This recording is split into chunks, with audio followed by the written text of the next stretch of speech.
Council of New Orleans, if you'll come forward, we'll call this meeting to order. If Charles McMillan would come forward and lead us in the pledge, we'll start this meeting.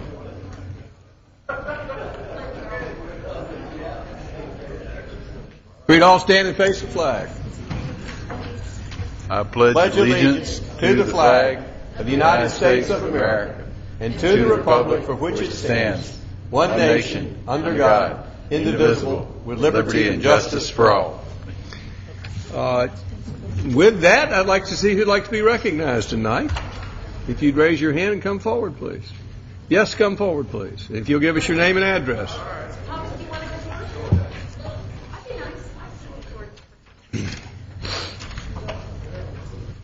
Good evening. Sorry, Mr. Eichelhart's not here. Is he still sick? Councilman Eichelhart just arrived. Oh, good. I'll wait for you to arrive, Mr. Eichelhart. While we're waiting for Mr. Eichelhart, I'd like to ask the council to please turn off their cell phones at this time. Why, thank you for reminding me. Yes, not a problem. Some people tend to use them to do text messaging and play games while meetings are being transacted. Okay, all set, Kim?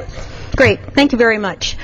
Good evening. First of all, I want to congratulate you. A year ago this month, this council voted to not allow prayer to open our city council meetings, and 2 weeks ago the Supreme Court agreed with your decision because they found for local governments that prayer has no place opening public meetings.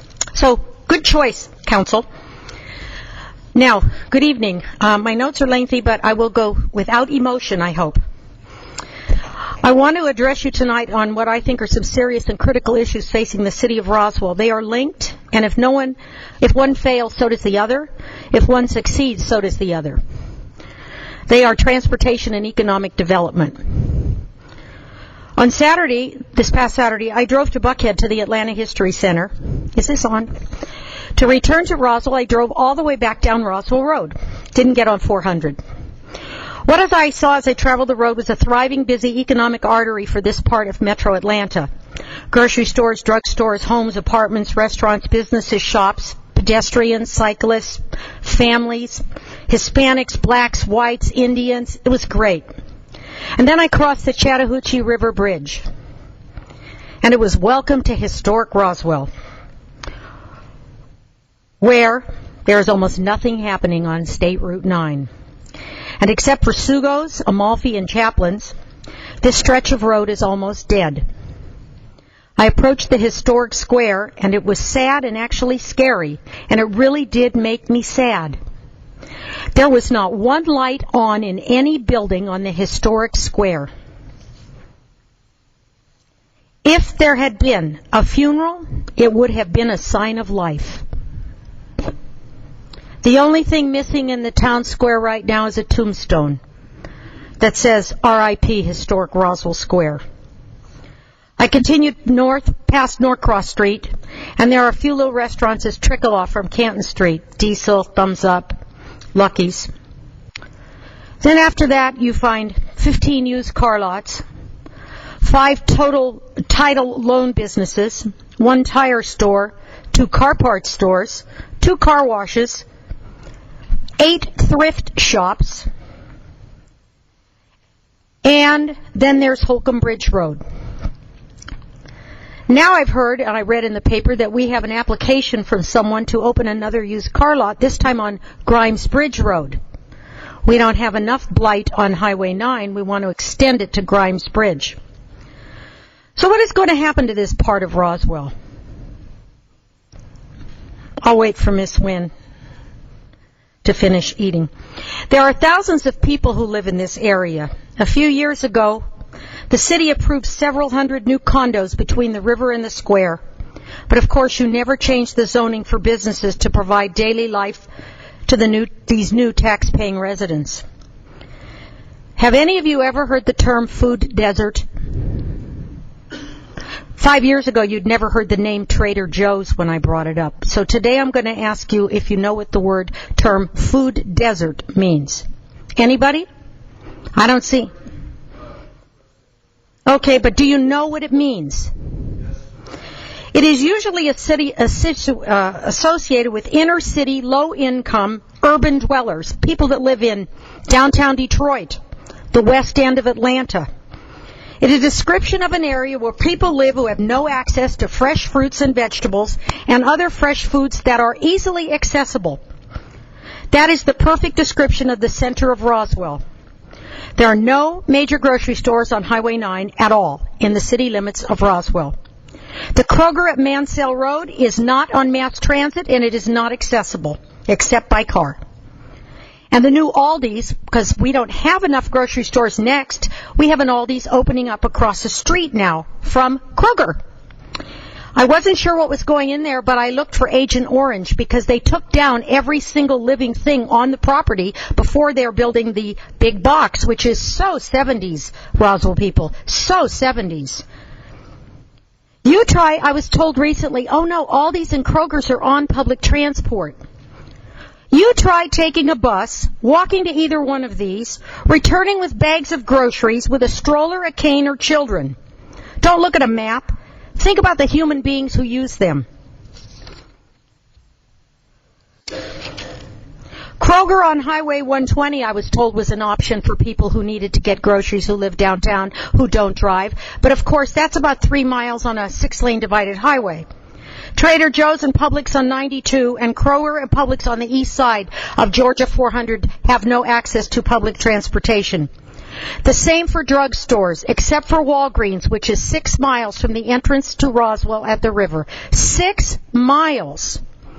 More and more people that live in the city center or who work in the city center say the same thing. Where are we supposed to get groceries? People that work in this city hall mention it to me. So I want to know why there's an Aldi's across from a Kroger when there's an empty grocery store space in the Roswell Village, which is on 2 bus routes. Why did the city not get creative and make them an offer they couldn't refuse? Or have you just written off the center of the city? Now, with the Dollar Tree leaving the Roswell Village, the only remaining merchant in there is going to be the shoe repair, a little tiny shining light of hope of retail in a really dark place. But it is a shopping center with probably 1,000 cars for parking. Now recently, and I remember, Kent, when you first ran for office, you had that Just Ask Kent series where we all showed up and gave you our ideas, and it was great. Well, recently, after years, the city spent a lot of money and time reinventing State Route 9 from Norcross Street to Holcomb Bridge Road. Well, now we have nice sidewalks, some bus stops. You moved some of the poles. No bike lanes, unfortunately, because I remember when Lori Henry was on council, she said, oh no, if we put in bike lanes, we won't be able to have trees. And you know, we have to have trees. Well, there's no trees either. So now we have nice sidewalks, bus stops, and shelters, and even fake historic lighting so that people can get from used car lot to used car lot comfortably. You want to know why nothing survives on that street? I'm going to tell you, ladies and gentlemen. The shopping centers that were built in the 70s are too far back from the sidewalks. Nobody's going to walk the length of a football field through an empty car lot or where there are cars to get to the laundromat or a little restaurant. Nobody. So you kind of wasted your money on pretty sidewalks when you haven't considered reinventing what's next to them. Why else would you want to enter a parking lot where there's not even a designation for pedestrians? Nothing. I don't want to walk between parked cars. You know where the shops are going to survive? It's the distance between the square and the river. And you want to know why? Because the majority of those little strip shopping centers are less than 25 feet from the sidewalks. Except for the used car lot, which we have in the middle, which is blight. And the one reason that area can't be redeveloped with internal villages connecting Clock Tower Place to the next one to where Nagoya's is, because of the car lot, which has 3 buildings that today would never pass muster. A trailer, a Butler building, and a shack. And they also now have 2 I want to know why they have 2 used car lot signs for 2 separate businesses on the same property, but they've given themselves a new address. They just put up another. We don't have enough ugly signs. We have to look at a used car import sign. The people around these places, there's thousands of us who live around this street. Thousands. If we had proper sidewalks, we'd actually be able to support businesses that are in those small little retail shopping centers without getting in our cars, ladies and gentlemen. The closer a retail space is to a sidewalk, the more successful a merchant will be. But to that end, you decided about 2 weeks ago to split Highway 9 into 2 one-way pairs for traffic. Now, I've served on the Roswell Citizens Committee for the Historic Gateway Development at the invitation of the mayor for 15 months. We have met for more hours than you can count to come to some sort of consensus as to what would benefit our corridor. Some of you attended even one of these meetings just prior to elections. Some didn't. On the second Tuesday in January, I had arranged to give a tour to the consulting firm that's doing that project, and also 2 members of the Transportation Department and 2 representatives from MARTA. We met at the coffee house, and I walked with them for 3 hours, up and down Highway 9. Wherever we could, we walked on sidewalks or dirt or broken glass or whatever. And I pointed out things that were happening and what could possibly improve it. And they were receptive. Some things they never realized, because when you're flying down Highway 9 in your car getting to your home in a gated subdivision on the other side of town, you don't pay attention.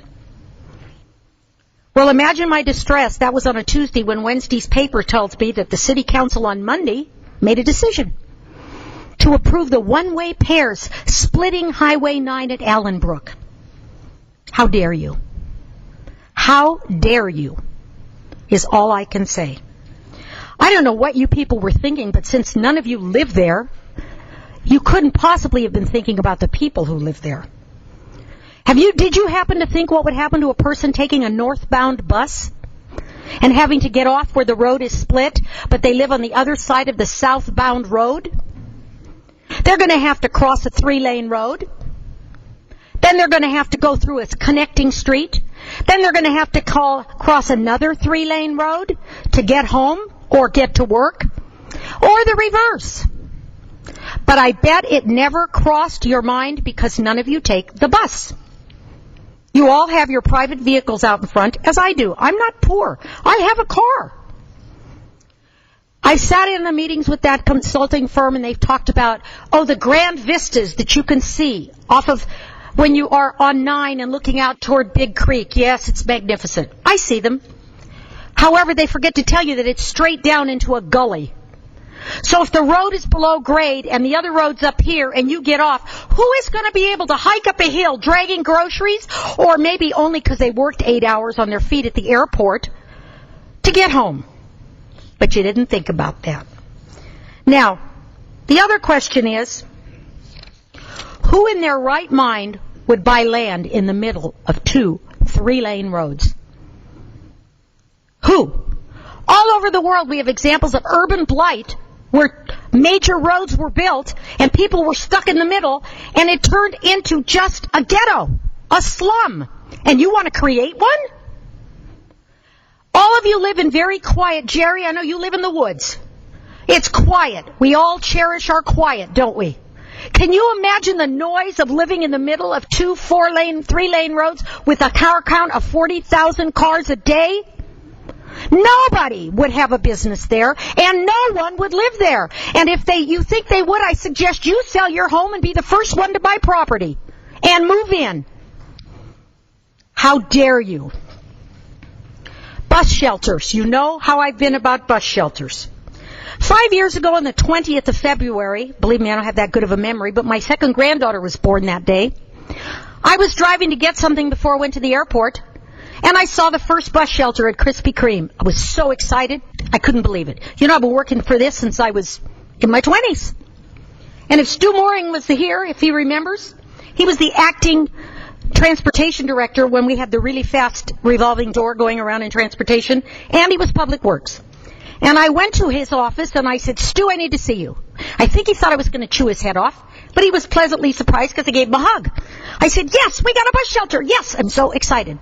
And he told me at that time, we're really glad, Janet, we have 9 more on the books. We have the money, the funding, we're ready to go. That was 5 years ago. The city was prepared to make it happen. 1.5 years ago, Mayor Wood very nicely sent me an email that told me that I should be the first to know that the city had done some kind of exchange of money, I don't exactly know the terms, with ARC, and we'd gotten over $1.5 million for bus shelters and mass transit. Janet, you should be the first to know you've worked so hard on this. I said, thank you so much, Jerry. I really appreciate it.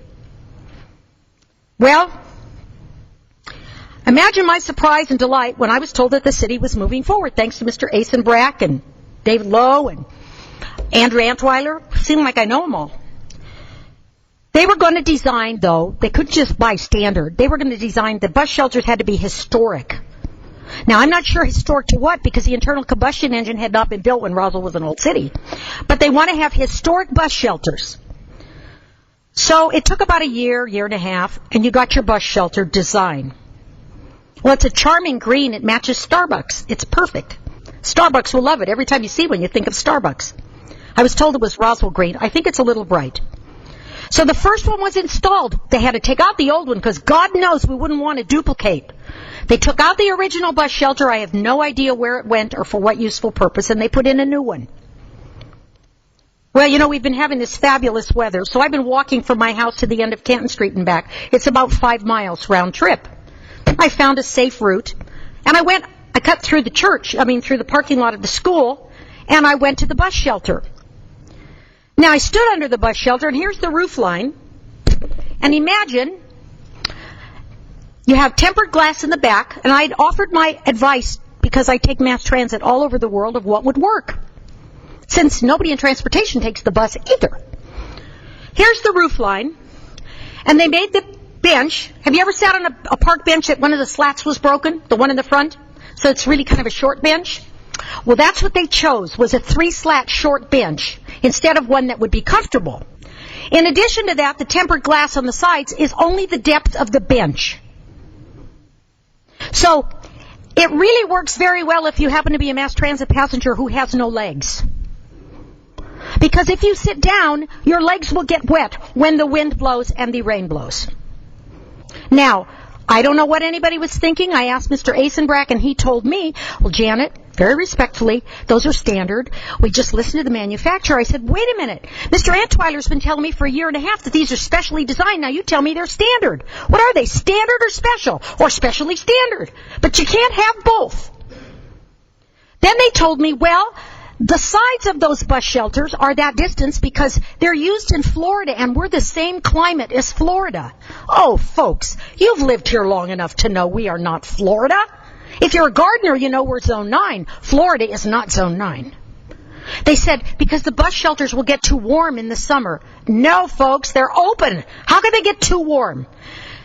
I went by the one shelter that was up, and there was an elderly man with one of those walkers on the wheelers in front of him with the wind and the rain blowing and his walker getting wet. The benches are soaking wet because there's no protection. What are you thinking? Now, the worst part is,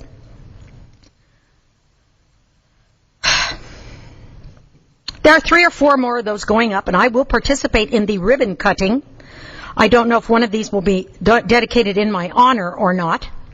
But I do suggest that you go and sit on a 3-slat bench on the bus shelter, and then go look at the park benches. And we have some really pretty benches up there in North Coleman, where Willio and North Coleman come together in the middle of a residential area. I have no idea who paid for those, but they are just beautiful park benches sitting on very nice slabs, staring out at the street. I don't know where they come from, but they're there.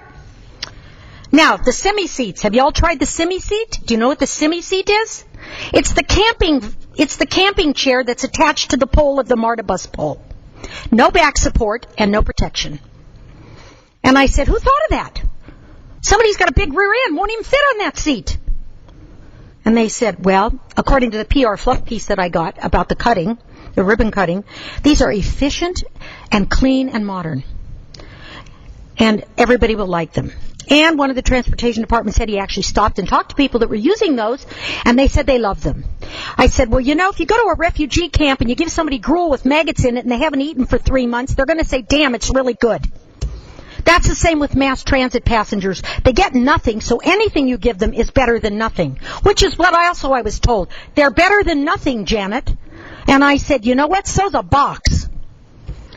Now, of the $1,645,000, you as a city council only allowed $250,000 to be used for this transit shelters and stops. Shame on you! How dare you! That money was specifically for MARTA.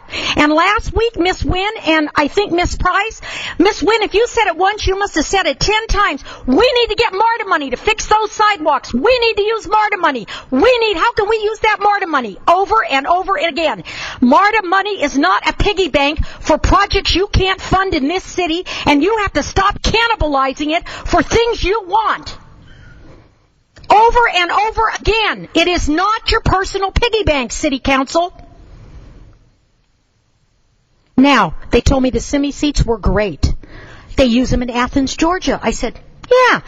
Athens, Georgia, average age of the rider, 18 to 24. Average length of time to wait for a bus, 10 minutes. Average ride, 15 minutes. Roswell, North Fulton. Average age of the rider, toddler to elderly. Sometimes on wheelchairs, sometimes on walkers. Wait time on a Saturday, Sunday, or a holiday, up to 40 minutes. Length of trip, anything from 30 minutes to an hour and a half. You can't compare them. $250,000 instead of $1,645,000. My other question regarding this is, 5 years ago we had money for 10 bus shelters. What happened to it? I would like an audit. I would like a paper trail of where the money went that was designated for those same 10 bus shelters 5 years ago, because it didn't get spent on bus shelters. It went somewhere, folks. Now, only a few of you were on council at that time, so I know you will back off of any responsibilities for that. But I would like to know where the money go, because it didn't go for the purpose it was intended. Now, I was also told by Mr. Asenbrack, again, I like Steve, he's my friend, that you can use money for access to MARTA. MARTA says you have to have so many feet on either side of a MARTA stop. So he told me that for that reason they could justify paying for sidewalks on House Road. I said, House Road? Come on, folks, well, that's semantics here. There is no way anybody on House Road is going to walk to a MARTA bus. There's no way. Because the buses don't even go past Mansell. Last week at the city council meeting, you talked over and over about using MARTA money to improve Mimosa Boulevard. You even approved $63,000, or you argued about $38,000 versus $50,000 versus $67,000. Let's use MARTA money. Well, I'm here to tell you that you already removed the no parking signs, and the problem's solved, folks. Because the problem was it was too speedy on Mimosa. And guess what? Now that you allow people, everybody slowed down. Because I've been on it 3 times, and guess what? Nobody's speeding, so the problem's solved at zero cost. So you can take that one off the budget and spend the money on more bus shelters. You know, folks, I love this city, and I wouldn't be here if I didn't think I could help make a difference. But you have broken my trust by telling me things and they're not true. And once a trust is broken, it is never regained. Have you ever had a coffee cup that you broke the handle and you use Gorilla Glue and it guarantees you it will hold it, but you pour hot coffee in it and you never trust the handle again, do you? Never. So I began this little exercise tonight by talking about transportation and economic development and that they're a handshake. I have news for you folks. Roswell has no appeal to people to visit except for dining on Canton Street, which will eventually reach critical mass. It's already there. And the historic district. Nobody comes to Roswell to go to Home Depot. No one says, we're in Shanghai, let's go to Kohl's. No.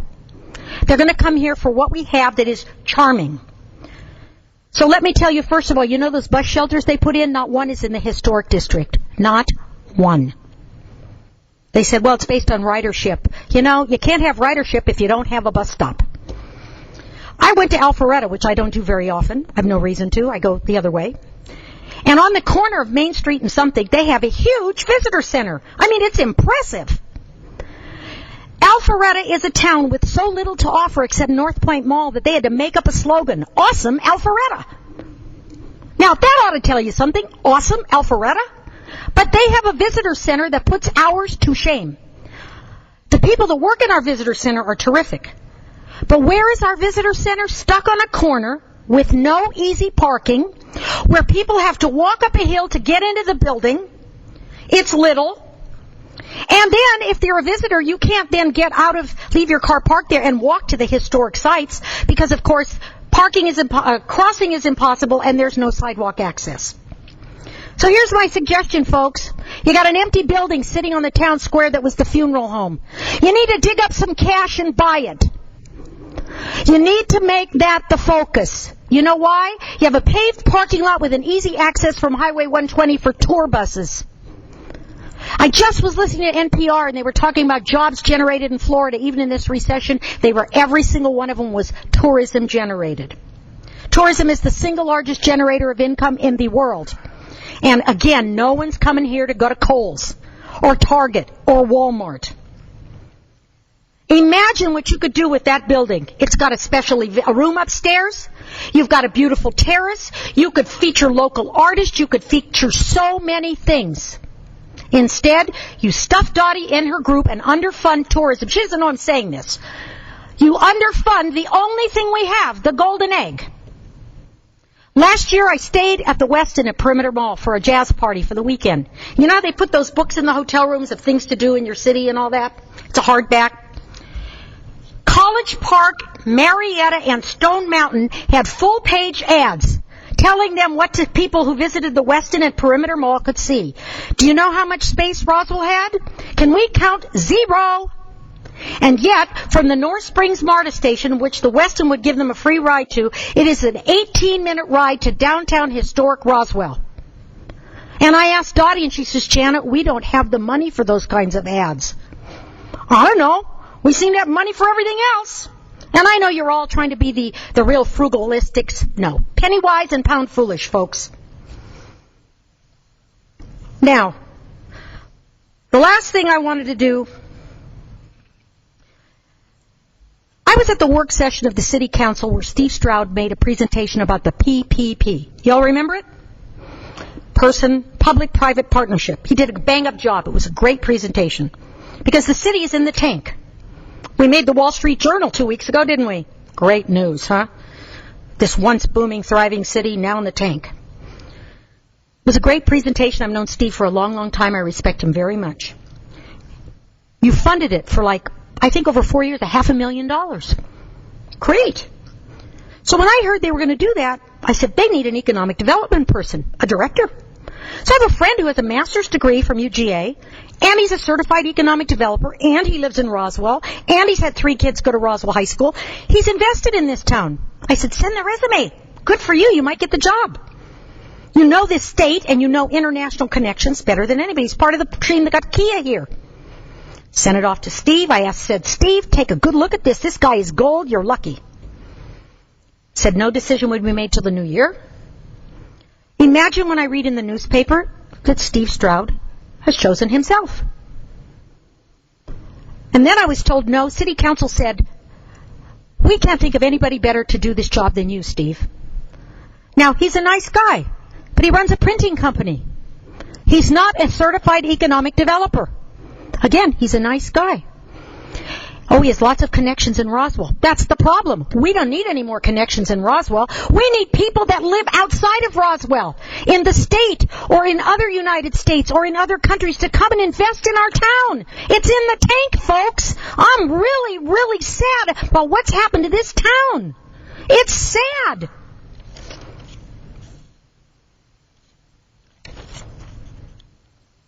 Now, you know, the city doesn't have the best reputation for doing business with businesses.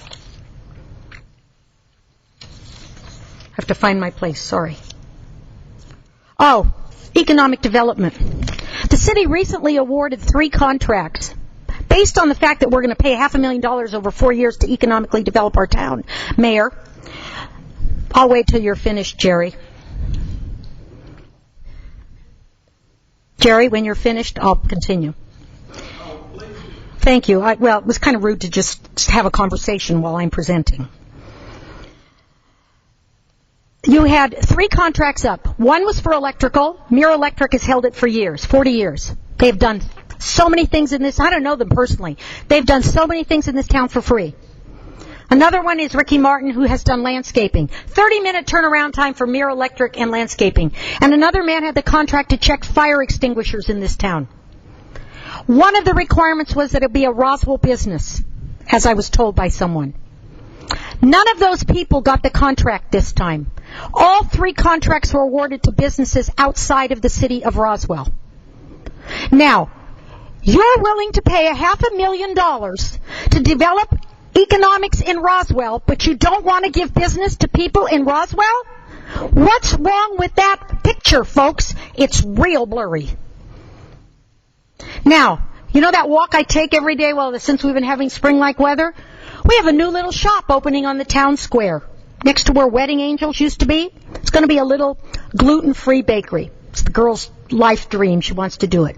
I was walking. I said, "Hi, welcome to our little part of town. I wish you all the best." About last week, I guess it was, somebody at City Council had to make an amendment, maybe it was Mr. Townsend, about being able to put out tables and chairs and sidewalk dining on Park Square. And it was for this little girl, this lady. She has one little child. I said, "What are you talking about?" She says, "Well, I put in my application that I want to put out a bistro table and 2 chairs, and they told me I was not allowed. It was not allowed." And she said, "I'm not serving food. It's for my client, my customers to sit down on." She says, "They told me they would shut me down if I put out a table and 2 chairs. Now I'm standing here and I'm looking right where you are, Julie, and there's a table and 2 chairs in the shop right next to her. And right around the corner is Ragamuffin Music with 6 tables and chairs. And over in the corner where Pico's used to be was about 12 tables with umbrellas. And around the corner we got Spice Dry Barbecue that's smoking their meat out in the street practically. And you don't want to let a cookie bakery put out a table without making an amendment to the rules of this city? You want to know why this city has a stupid reputation for dealing with business people and why people don't come here? A bistro table and 2 chairs just screams loud. I was stunned. All over this town I hear employees are unhappy. They tell me, I don't ask them, they just tell me. I must have one of those faces. These are almost all my comments. I know you're happy to hear that. I only have one other thing. You know that bond issue you're talking about to rebuild the water treatment plant? Currently serves 5,900 residences in this city, but we have 27,000 residences total. Jerry, I read your Facebook page about why we need to be independent, and it was the saddest thing we ever did to lose our license to withdraw water from Big Creek and blah, blah, blah. Chair, if water from Fulton County is good for 22,000 other residences, it's good for us 5,900 that are right downtown Roswell. Now, I know my remarks have been long, but I'm really saddened by what's happening to this town that I've chosen to live and die in. Except for our parks, our city's falling way behind. I believe we have a city council that are very disrespectful to the dignity of the people who live in the core of this town. And these are the very residents who give this city a sense of stability and permanence. It's not the people that live in the subdivisions that move in and move out every 2 years. When I tell my friends that I'm coming to address council, they really laugh. They think I'm so funny. They think I'm a fool, actually. I told them it comes with age. And they ask me if I think my remarks will make a difference. And I have to honestly tell them probably not. But you see, I will not give up. I will not give up because some people see things as they are and ask why. And other people see things as they could be and ask why not. And I will not be moved. Thank you.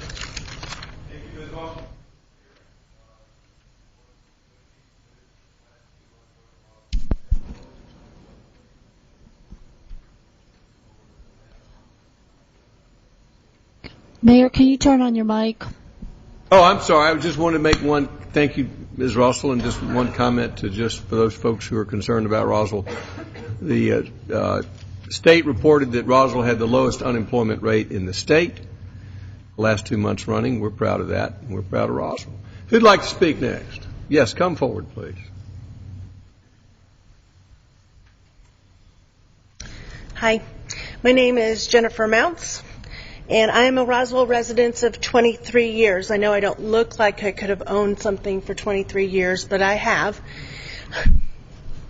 And I also, after being in Roswell and having a Roswell residence for a number of those years, found that I needed another residence and needed to move to a larger location. And I didn't look anywhere else but Roswell. I moved 2.5 miles from where I originally was. And I kept that original house because it was in Roswell, and I was making that continued investment. So to part of what the lady just said, I live in one of those suburbs. I don't know where she went. I live in one of those suburbs, and I've lived in one of the houses between those two for 23 years in a suburb. Subdivision, I guess, what you call. So I've been paying taxes into Roswell for a very long time, and double taxes when you really get down to it. I have been in the Georgia Philharmonic for over 15 years. If you're not familiar with the word Philharmonic, it is supposed to focus on more of the educational aspect versus the Atlanta Symphony Orchestra, which is more performance. We do perform, that's what we do, but we try to add educational aspects to any of the performances that we offer. We have always performed at the Roswell Cultural Arts Center whenever that venue has open slots for us, and they've been very good at continuing to allow us to have slots on the calendar. We had a concert this last Saturday evening. We had people travel from Alabama and Columbus, Georgia, to hear winners of a concerto competition for young people. Out of the over 300 people that attended that concert, which was a very nice record for us, by the way, there were over 100 young people. Think about that ratio. The exposure to the arts is crucial to this city. Not just music, the visual arts, drama, painting, acrylics, whatever it is in the arts. I obviously focus on the musical aspect of it. I know that you're looking at a bond referendum coming up. I urge you, after hearing the input from the citizens, to take that into account and not make it just an opportunity for people to think that they've had a say. Take it into consideration, take whatever voting measures you're going to present to those people, and use that information. The arts community is gathering to make sure that our voice is heard, and I expect to see it represented in the information that is presented for the bond referendum whenever that comes up. I expect it as a citizen, as an arts person. I want to also remind you something that Morgan has said to you over and over, and I don't even need to say her last name. I know you know who she is. The arts bring money to this community.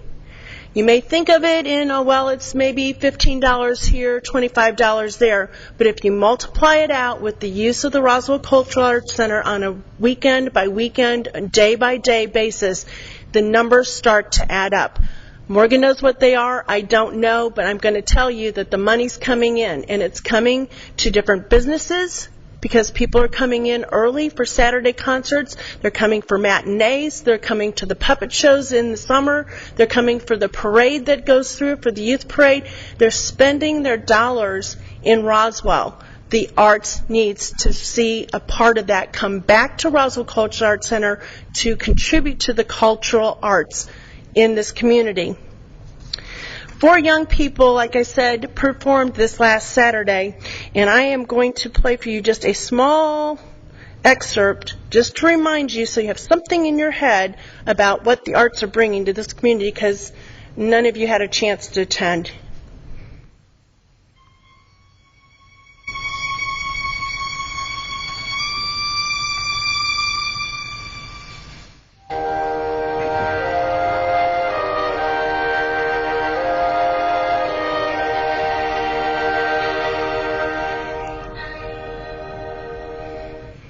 If anybody wants to hear more, we have another concert on the 17th of March.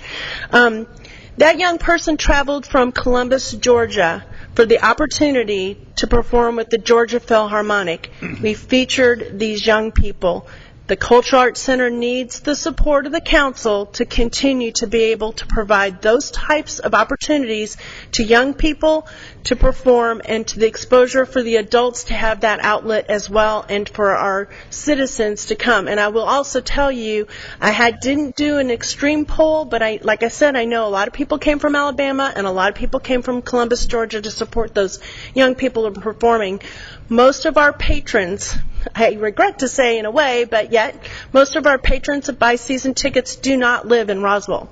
They're bringing their dollars in and paying to see concerts in Roswell, and they're coming outside because they don't want to travel all the way down to see the Atlanta Symphony Orchestra. You have to pay parking. It's a lot of mileage. The Roswell Cultural Arts Center offers free complimentary parking. We have a nice reception afterwards because the facility allows for it. Nice seats to sit in, so it's been kept up, and we appreciate that.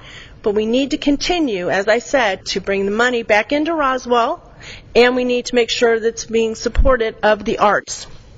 A strong Roswell community is represented by many walks of life. It's a full representation of all the interests in the melting pot that Roswell truly is. I think the lady that spoke before me was talking to some extent about the melting pot that we have. I was raised to appreciate people, property, position, politics, and possession. I expect the Roswell City Council to give fair consideration to the arts when the bond referendum comes up and make sure that the arts are represented, and that will give us part of the full representation that needs to be there. Thank you for your time this evening. Thank you, Jennifer. I encourage you and your neighbors and the citizens of Roswell to express your opinion at the upcoming hearings on the bond issue. The first one will be tomorrow at the Roswell River Landing at 6:30. Next one, February 2nd, Roswell City Hall. That's Thursday. City Hall, 6 Thursday. Then Tuesday, we will have one at Hembry Park. Wednesday, on February 8th, we have one at the Adult Rec Center. And then Thursday, February 16th, one at East Roswell Park Community Activity Building. So we are asking for your input on these bond issues. The staff has told us that we can raise $24 million in bonds without raising our taxes and still balance our budget. But we are very interested in what the citizens, it's their money and how they'd like it spent. So we appreciate your bringing that up tonight. Who'd like to speak next? Yes, sir. Come forward.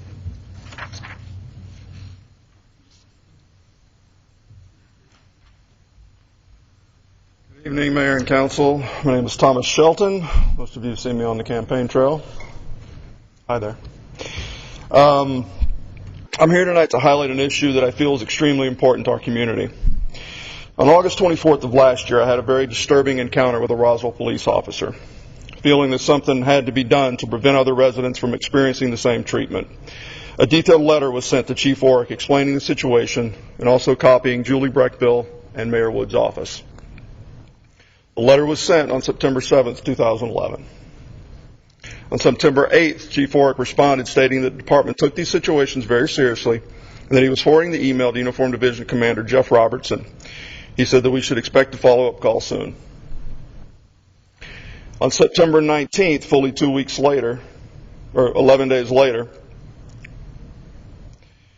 after not having been contacted, we followed up with Chief Orrick again. He stated that he had failed to copy Captain Robertson and that he had subsequently done so, and we should hear from someone soon. This was September 19th. On October 27th, we had still not heard anything from anyone. We followed up yet again. I believe it was on the 27th that he finally forwarded the email to Captain Robertson. On October 28th, we received an email from Michael Crow asking for a phone number so that he could call us and discuss the matter further. 3 days later, we responded with a phone number. Have yet heard anything from anyone. So after numerous attempts and follow-ups, we're still waiting to hear from someone. During various conversations with other residents during this time period, we were told of at least four other types of encounters with Roswell police officers, and the fact that they are not taking seriously concerns me deeply. In fact, the date that this happened was September 7th. That was also the same day that I contacted Marley Press to put my name into the hat to run for city council. That's how disrespectful I felt the situation was. The encounter itself should be handled within the police department, but as you can tell, we haven't had much success there. So I'm here tonight to ask you to put a process in place to make sure these very serious communications between the residents of this community and the city itself are treated with the highest level of respect and follow through. Thank you for your time. Thank you. Chief Orr, could you come forward? First, I'd like you to tell the audience what the review process is when there's a complaint filed with the police department, and if you have any information regarding this incident, please let us know where it stands. Two things I'd like to comment. First, I do remember. Let's first start with what the process is. The process is they can call or come into the police department, file a complaint. A lieutenant, not a sergeant, but a lieutenant will follow up on that complaint. When they do that, they have to file a record. It goes into the secretary's office, and from there we have so many days in which they are to follow up with a complaint. I'm not familiar with this complaint not being followed up on.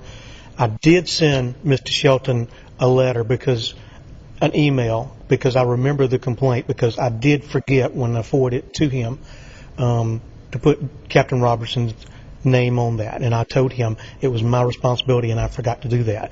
But I did forward it on, and I do not know why the lieutenant in this case has not followed up on them. But every complaint is logged, and then once it's investigated, it's submitted to a panel of other police officers who then review that to make sure that it was fairly and thoroughly done. And then we send a findings. I can agree or disagree with their findings, and I send a letter back to the individual. Could you check on that? I will. That incident and report back to Mr. Shelton. I'll be happy to. And if you would give the council an update on that, I'd appreciate it. I will. Thank you, sir. Thank you. Who'd like to speak next? Yes, sir. Come forward.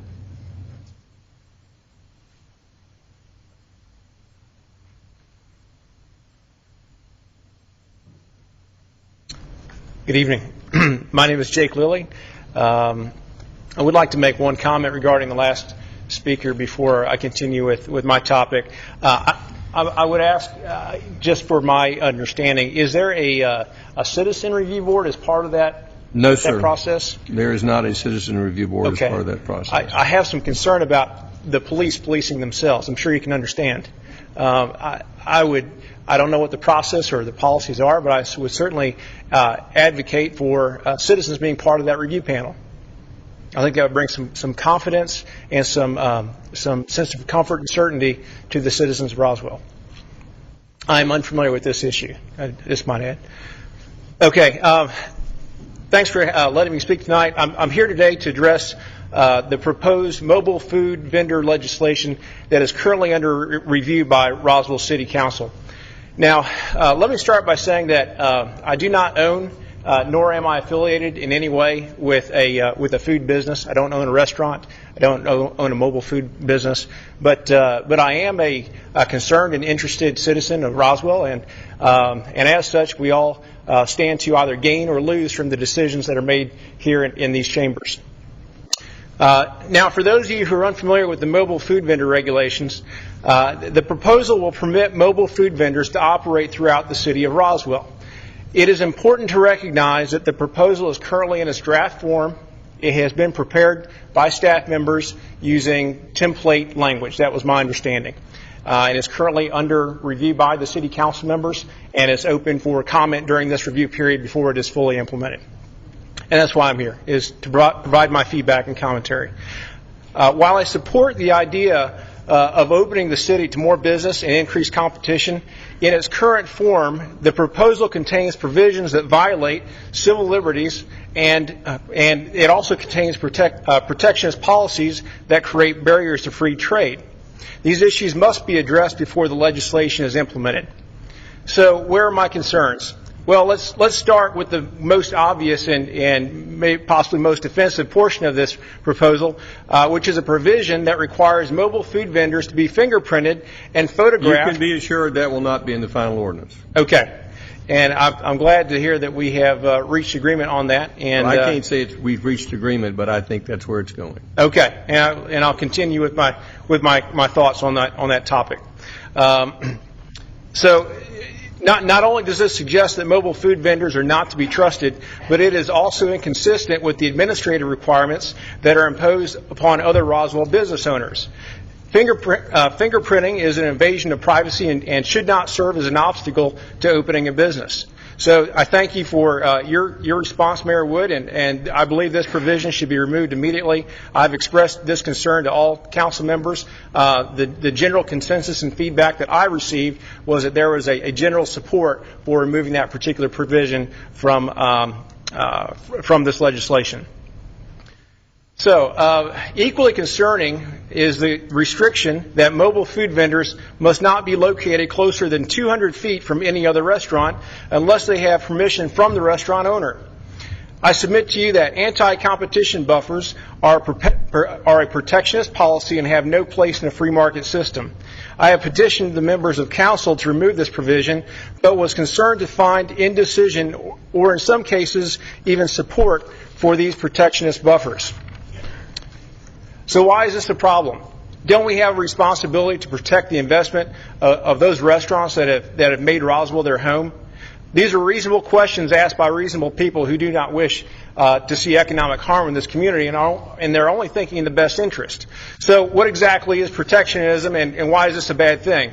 Well, protectionism is the economic policy of restraining trade through methods such as tariffs on imported goods, restrictive quotas, and the creation of geographic or administrative barriers to entry. Such policies are often implemented by well-intended legislators in an attempt to ensure fair competition. The reality is that the goal of protectionism is to gain security through the removal of competition. Protectionism can be starkly contrasted with free trade, where government barriers to trade are kept to a minimum. There are consequences to protectionism. Protectionism is frequently criticized by economists as harming the people it is meant to help. Alan Greenspan, former chairman of the Federal Reserve, criticized protectionist policies as leading to the atrophy of our competitive ability. The very competitive ability itself will begin to atrophy. If the protectionist route is followed, newer, more efficient industries will have less scope to expand, and the overall output and economic welfare will suffer. The consequences of protectionist policies cannot be understated. When a policy of protectionism is adopted, consumer prices rise, innovation becomes stagnant, and the overall growth and productivity of the economy suffers. To argue in favor of policies that restrict free trade is to argue against technological advances and human progress itself. The argument for protectionism is the argument for higher prices, lower quality goods, economic stagnation, and coercive monopoly, otherwise known as crony capitalism. At its root, the issue of trade barriers is a moral concern. To place such restrictions on free trade is an infringement on the natural rights of man to own and exchange property. Commerce is a productive behavior, and policies of protectionism ultimately prevent individuals from freely engaging in a productive behavior in a manner, place, and mode of their choosing. The role of government is to create an environment that fosters equal opportunity, not equal outcome. Equal opportunity includes equal taxation, equal administrative requirements, equal access to public infrastructure such as roads, and the creation and application of rules that do not favor one mode of business over another. While it is tempting to imagine an army of food trucks rolling into town, forcing local shopkeepers out of business, I suggest to you that both forms of business offer distinct and competitive advantages over the other without the need for government intervention. While a mobile food vendor provides the obvious advantage of mobility, standing in line at a mobile food truck will never offer the dining experience, atmosphere, level of service, and depth of cuisine that can be found within the walls of a fixed location restaurant. Now, perhaps To even the playing field, we should require patrons of fixed location restaurants to stand while they eat or dine outside on a rainy day or in the heat of summer. Competitive advantages are inherent to each business model, the nature of which the government cannot begin to understand, predict, or to compensate for. You will never be able to design enough rules to ensure the outcome of commerce is fair and equitable in the eyes of society. You see, in a free market economy, the success or failure of a business is decided by the consumer, not the government. When the government selects winners and losers or creates conditions that favor one form of business over another, the consumer is robbed of his choice. So why is free trade and competition good for Roswell?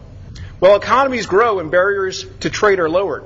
Merchants will conduct business where business is easiest to conduct. If Roswell lowers regulation, it will attract new business. When faced with increased competition, existing businesses respond by becoming more productive, more innovative, and ultimately more profitable. They do a better job of meeting the demands of the consumer, and the consumer rewards them for this. People come to Roswell because Roswell has much to offer. That's why I came. I'm a new resident here. I moved here last year. My wife and I moved here last year. We rented a home. We did not intend to stay. This was a temporary location for us. We fell in love with Roswell. We love the people, the community, the environment. And this year we bought a home in Roswell, decided to make it our permanent residence, and we intend to raise a family here. So people come to Roswell because it has a lot to offer. And the same is true for merchants and businesses. When Roswell has more products and services to offer, then more people will come to Roswell. If Roswell has fewer products and services to offer, then fewer consumers will visit Roswell. There is a common misconception that the economic pie is static. It's fixed. It does not grow, it does not shrink. That wealth cannot be created or destroyed. That it can only be transferred from one party to another. Using this logic, when one business succeeds, another must fail. Well, I'm here to tell you that the spirit of the American entrepreneur is not static, and neither is the pie.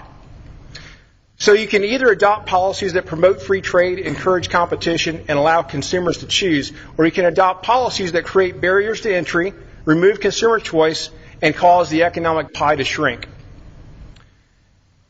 But let's for a moment discard the philosophy of liberty, consumer choice, and the economic theories of free trade.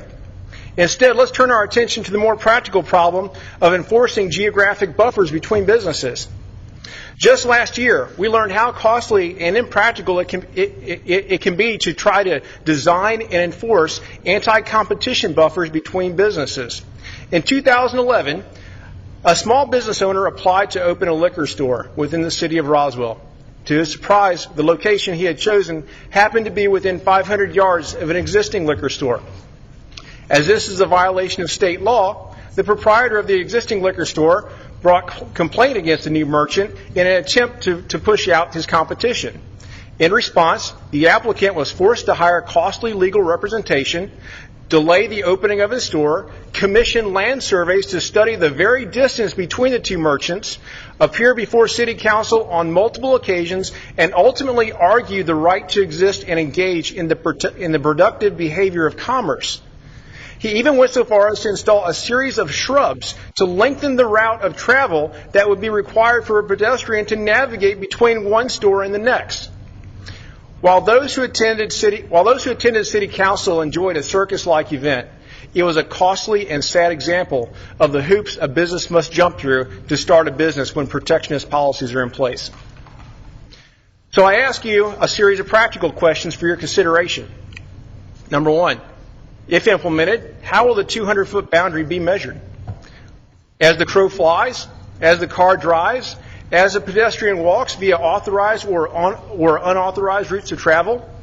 How is a mobile food vendor to know when he is within 200 feet of a fixed location restaurant? I challenge each of you to step outside tonight, anywhere in Roswell, and ask yourself the question, am I within 200 feet of a fixed location restaurant?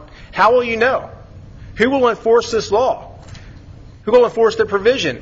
Ultimately, the provision either cannot be enforced, or it will be so difficult to navigate that mobile food vendors will choose not to do business in Roswell. So there it is. Before you, I've laid both philosophical and practical arguments to adopt free trade over policies of protectionism. One leads to economic growth, the other to decline. The choice is yours. Thank you for your time.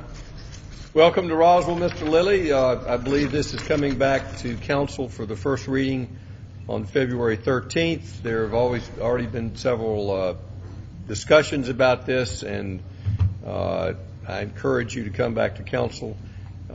Perhaps keep your comments a little briefer now that we've heard the whole argument, but this will be, the first reading is on the 13th, and then that it'll have to come back for a second reading before it's passed, and we'll sure the council will consider your comments.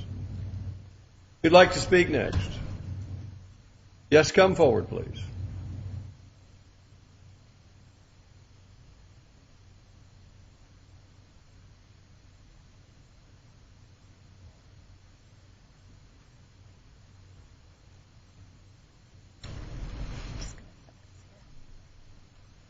Hello, good evening. My name is Tracy Smith, and I'm very new to this process. I think it's wonderful that we all have an opportunity to speak. So I'm really happy to be a part of, like I said, this entire process. As you begin, if you could give us your name and address. Hi, Tracy Smith. Tracy Smith. 100 Centennial Trace.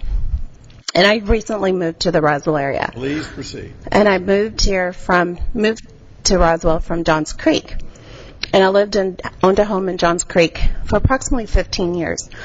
So at the time, obviously, when I purchased it, it was Alpharetta. And I love the North Fulton area. So many things to love about the area, Alpharetta, Johns Creek, as well as Roswell, of course.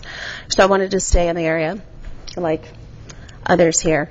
My concern is, and the reason that I'm here tonight, is that I'm very concerned about the Holcomb Bridge Road exit off of 400. When I was traveling from the city of Atlanta, I would travel up 400, and I would exit off of Mansell or Windward or Haynesbridge Road. And obviously, they have put into works and have completed many beautification projects. And I just basically hope that, because like I said, I'm just new to the area, I just hope that there are plans and works to do similar beautification things like that. The chain fence over at the bridge is very unsightly. I know that you all have done some things like put in the sidewalks and things like that, which are wonderful and great. But there is like a 2 mile, if you're traveling north and you make that first exit off of 400, I think it's 7A, there's about a 2 mile stretch that needs a lot of work. I've noticed a lot of pedestrians walking on the side of the road. There's still not a lot of sidewalks. Also, I'm not quite sure what you can do to control this, but there are times when I see bags of garbage on the sides of the road, and I'm not accustomed to that, living in Johns Creek. And there was a sense of pride when they just say, awesome, Alpharetta. Well, there's something to be said for that, and I want to maintain the sense of pride, of the same sense of pride living in Roswell that I had when I lived in Alpharetta and Johns Creek. So obviously something as basic as keeping the sides of the roads clean definitely make a difference, of course. I'm a marketing major, and there's something about, how much do you put in facade? But it can go a long way to draw traffic off of 400, to bring the good traffic, if you will, to the businesses of that area, just along Holcomb Bridge, to bring people off the road to feel comfortable. I mean, there are times when I'll pass by and kind of have to circle around just because it's just a more pleasant environment. Just when I need to stop if it's late at night to get gas. And I don't want to feel that way in my city. And so I just wanted to let you all know my thoughts on that. And like I said, I just hope there's plans, because I think it will enrich the businesses around there. And I invested in property, obviously, so I want that to continue to grow and control that as much as possible. One other thing, I have to turn off of Holcomb Bridge onto Scott Road. There's a school there, Centennial High School. There's another school, elementary, I think it is. But it's only the turn lane is only 2 cars deep. And if there's 4 or 5 cars, basically, there's not a median, and it's very dangerous. It's a very dangerous intersection.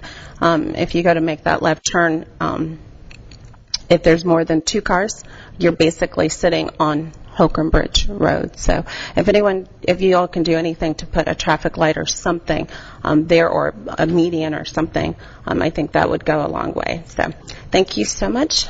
Good night. Thank you for coming tonight, Mrs. Smith. Those are all good ideas, and we'll consider those. Who'd like to speak next? Yes, sir. Come forward. Give us your name and address as you begin.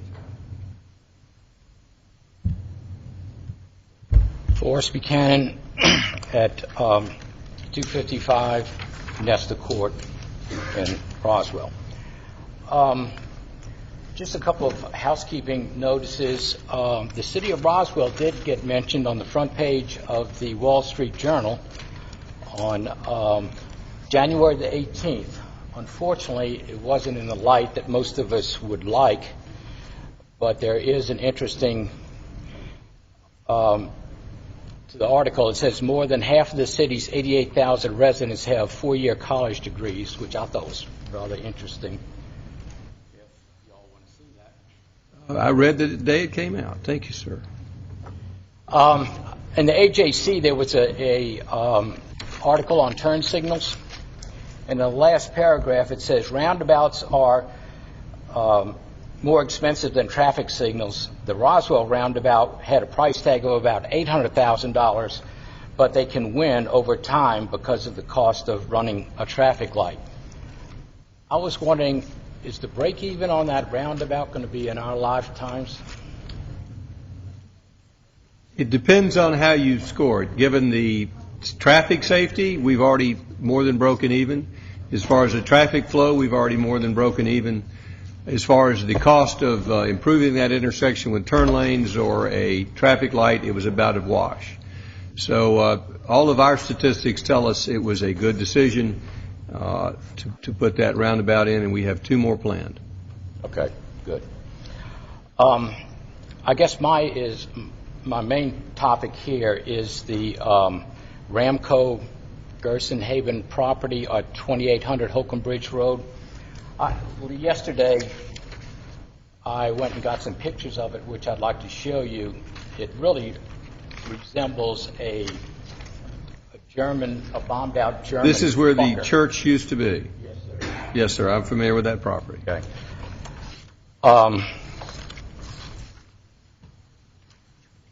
Both of them, if you can show them. No, they are different. They are different.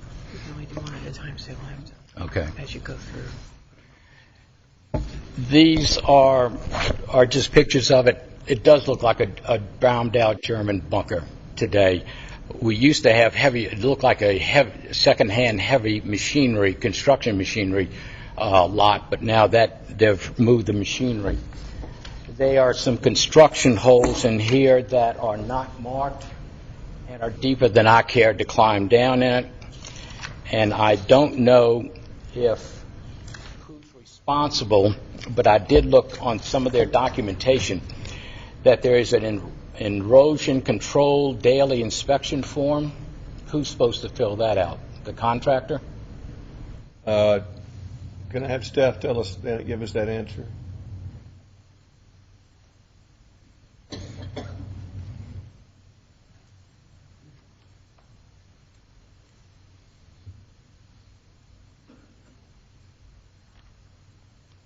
These are the 2 forms. They haven't been filled out since March of 11, and this is, I think, 3811. Is the contractor supposed to fill that out, or is it? Yes, Sure. that's the record that the contractor keeps on site, but the engineering staff has been monitoring the site. There hasn't been any activity in quite some while because it's my understanding that there seems to be how to put this nicely, a disconnect between the state and Fulton County. no fault of the city, no fault of the developer. It just seems to be some issue that, and I don't know all the specifics of it, that there's a disagreement on. But I can follow up tomorrow and let you know. Thank you. But I think this is a dangerous condition.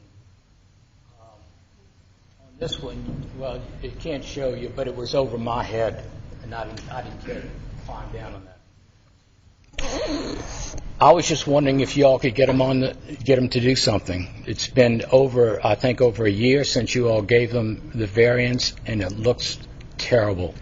It's the only place on Holcomb Bridge Road that looks in this condition.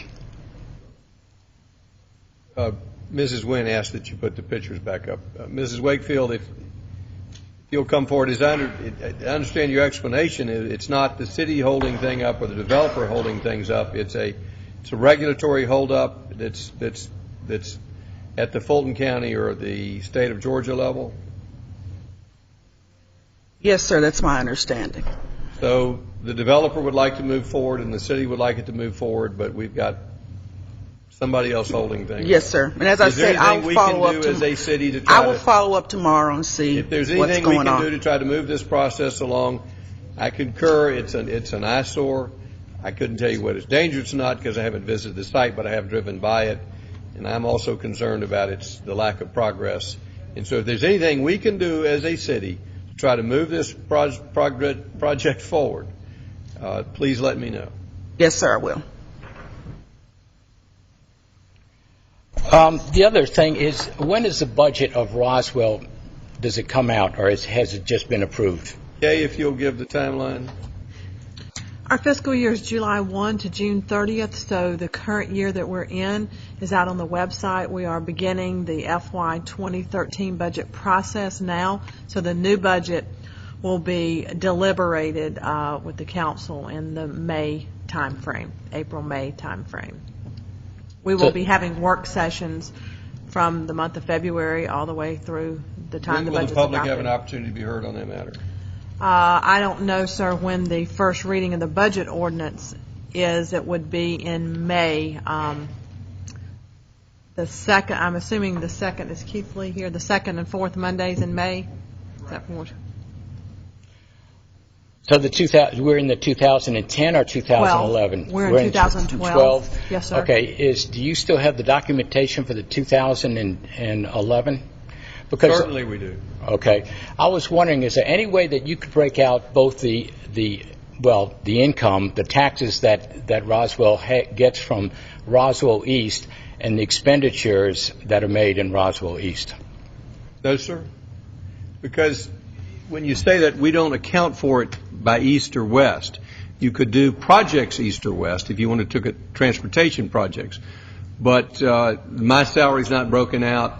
Police department's not broken out. Recreation's not broken out.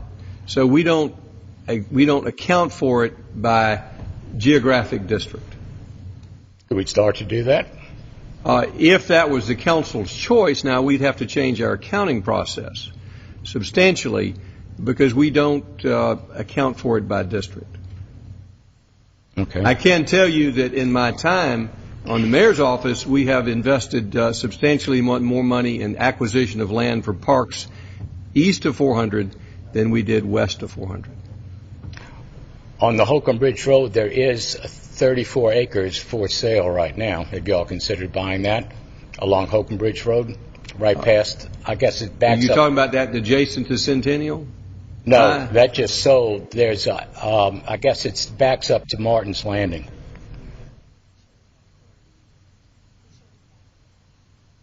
Oh, the property on Eves Road?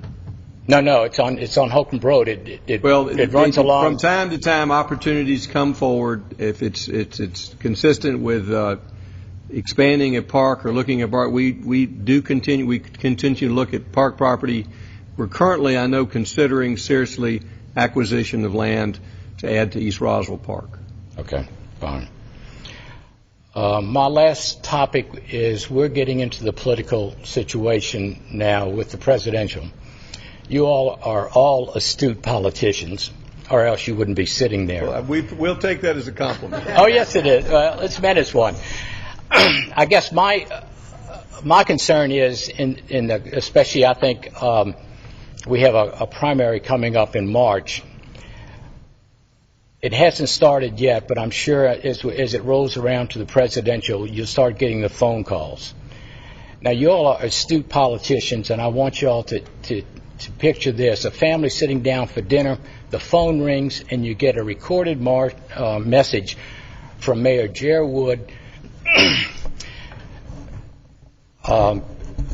speaking in behalf of Barack Obama's presidential bid. And it's a recorded... You can guess that's a falsification. But these are recorded messages. Have any of you all ever talked to a voter that because of a recorded message has changed his vote? I have not done a survey. Okay. Is there any way that the city of Roswell can hopefully do away with getting the political phone calls? I would expect, if I check with my city attorney, he might say that it would be a violation of freedom of speech, and it would be beyond the powers of the city of Roswell. What is it? That would be the advice. There's no way that we could. I mean, to me, if I were czar, I would pass that law in a heartbeat. But I have constitutional limitations in addition to not being czar. So you need to speak to the president. I concur with your opinion, but I cannot recommend that we take an action that would be found unconstitutional without question. Okay. Well, that's fine. Thank you, sir. Who'd like to speak next? Yes, sir. Come forward, please, if you'll give us your name and address.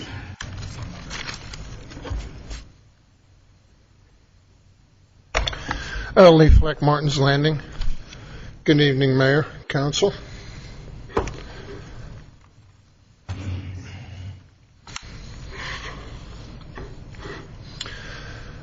I have one question of you, Mayor, and I would like you to, I'd like you to explain what you were alluding to in the State of the City address to the Kiwanis Club. But before I ask that question, as an observer of the Roswell's budget process for nearly 10 years, please give me the opportunity to give you my take on what I thought you meant or you were alluding to, and feel free to correct me if my assumption is wrong. Allow me to set up a foundation before I get to the question. First, I want to basically remind you, Mayor, of a statement you made in June 10, 2010 in an interview with local media, in which you said, at the current rate, the council will have spent all our available reserves above policy by 2012. So by the end of this calendar year, the city will have consumed $35 million in excess reserves that had existed as of June 30, 2009, 2.5 years ago. Now, I get that information right from the city's own financial statement of 2009, and specifically on page 14, second paragraph, second sentence, where it says, at the end of the current fiscal year, unreserved fund balances of the general fund was $35,224,000. This $35 million in taxpayer savings will have been liquidated because you all have agreed to spend, on average, $8 million annually more than the city's taken in revenue. I'm sure you've all seen similar information that's been put through the local medias during the campaign. I only see one possible source of funds that you can eventually resort to using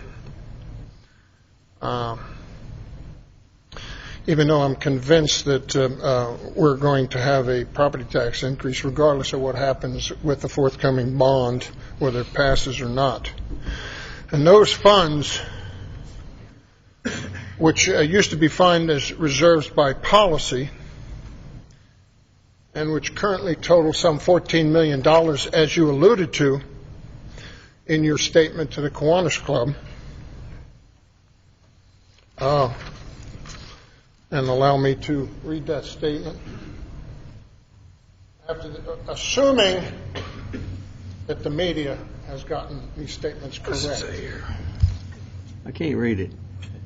This was in your own legal instrument. It says, after this year, reserves will be spent down to $14 million, he said, and unless a reserve policy is changed, capital investments will be limited to the prior year's savings, approximately $4 million.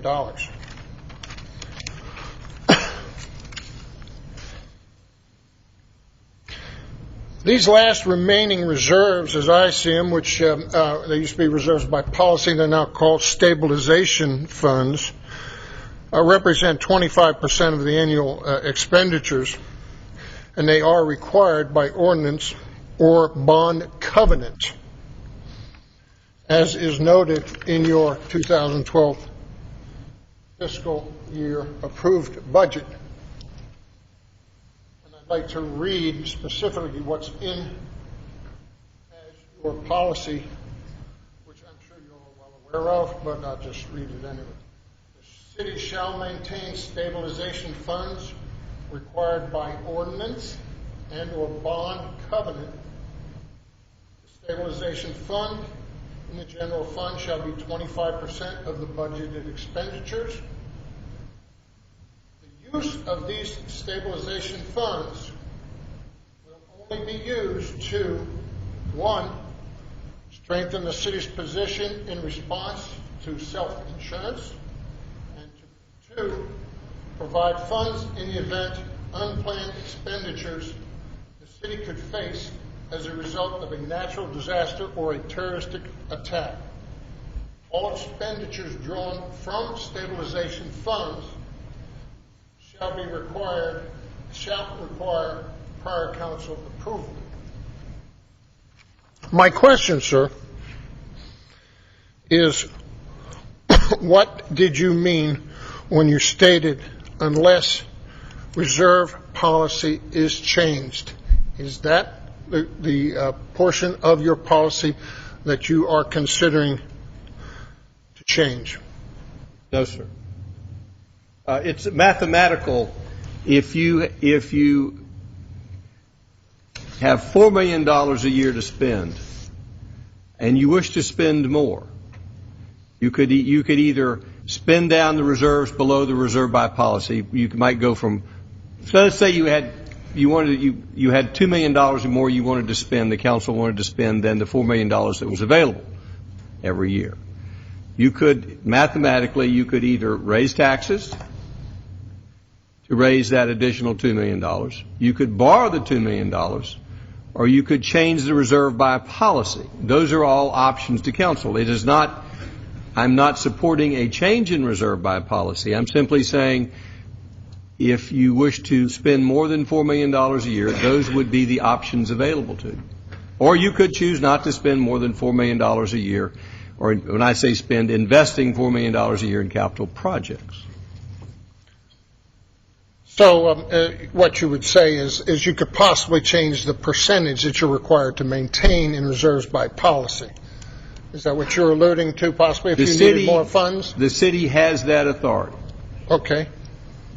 Because that is neither limited by ordinance, nor is it limited by a bond covenant, nor is it limited by state statute. The percentage? That's correct. Okay. But that is the target area that you're alluding to as far as possibly changing the reserves by policy. No, sir, I'm not suggesting we change our reserve by policy. Well, where else would you get the money? My comment was that if you wish to spend more than's available, these would be the legal options. I'm not suggesting we do that. Okay. I am not advocating a change of reserve by policy. Okay, well, I don't know what the covenant is, if you have a covenant on your existing bond. There is none regarding how much reserves by policy is under the existing bond. No, I'm talking a covenant on the bond that requires you to maintain any balance in funds. Is there anything such as is referred to in the financial policy? You're talking about the financial policy or the bond itself? The bond itself. I'm not aware of anything in the bond that requires a reserve. Okay, good. So currently, correct me if I'm wrong, at the beginning of this fiscal year 2012, the balance due on the current bond is $22 million and change. Love, could you confirm that? This is a debt service. Talking about on the existing bonded indebtedness, what is the balance due at the end of 2012? Is that your question? I can't No, at see the it, Mr. beginning Mayor. of- If at that's the in our published document, yes, Yes, sir, ma'am. that's accurate. But if Okay. you could make it bigger, I'm over 40, Mr. Fleck. and I Well, can't- yeah, I know. We all both are. I don't know how to do that. I'm not going to touch with the machine. Someone Could you can come help up him, and please, assist ma'am? Mr. Fleck. Thank you. But if that is from our document, then yes, sir, that is the So amount. we now, at the beginning of this year, you owe $22 million, and we realize any Will you pull it down? money you borrow, you don't start paying off the principal till the end of that bond period. No, sir, that's incorrect. Well, it is We with pay my off house. principal every year as principal. Oh, I know, but I mean, a larger proportion is towards It the end. depends on is it how not? it's structured. Okay. You Then can look at I'll that let- until the principal pay down. Actually, our principal goes up in the last few years. It just depends on the bond Okay. issue. At any rate, so what you're talking about is you're considering an additional bond of $24 million, so that in essence your liability by the end of this year, if you take out your payments, you're talking about somewhere around $40 million. No, sir, that'd be incorrect.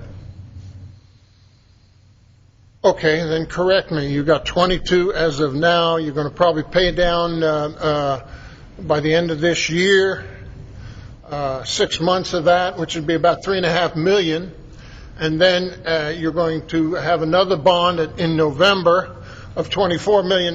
What total that up for me? No, sir, you've made an assumption that was incorrect. Okay, well, correct me.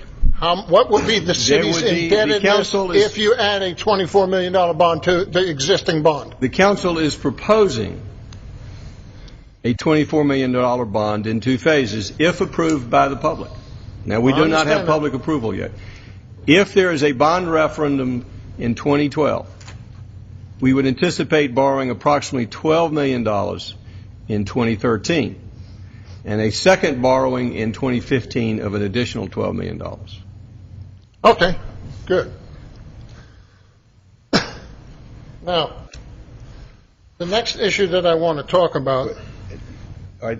What I'd like you to do at this point, Mr. Fleck, is to put all your questions on the table so I can respond to them. So you've I don't- asked one question. I've Sir, I tried don't to have- answer it. The If only- you would the only- like to put all your questions on the table, I'm going to reserve my answers until I hear all your questions and hear the rest of your presentation. very well, I only have one more subject matter, and it deals with Fire Station Number 4. The Hatcher Hurd stated in his newspaper that the proposed bond has a line item of $3 million for Fire Station Number 4 that serves tens of thousands of people in East Roswell. This week, WSB-TV had an article in which we had our spokesman correct that and say that there's only $1 million in the forthcoming bond list, laundry list. My concern and my point of contention is the last meeting on the fire station was in May of 2010. And at that time, there was disagreement as far as what site was going to be chosen. In this year's budget, 2012, There's $2.3 million approved to relocate that fire station. As far as I'm concerned, the fact that you dare put $1 million or any money in that bond for that fire station is an attempt to hold the hostage the people who live in Martin's Landing, Horseshoe Bend, Termont, and all those that live in Old Alabama Road, because the funds are available and have been since the beginning of the year. And I will fight you to the nth degree over that issue. That's all I have to say. Thank you. Thank you, Mr. Fleck. Who'd like to speak next? Seeing no, anybody like to speak? Seeing no hands up, meeting's adjourned. We have a work session in room 220 to discuss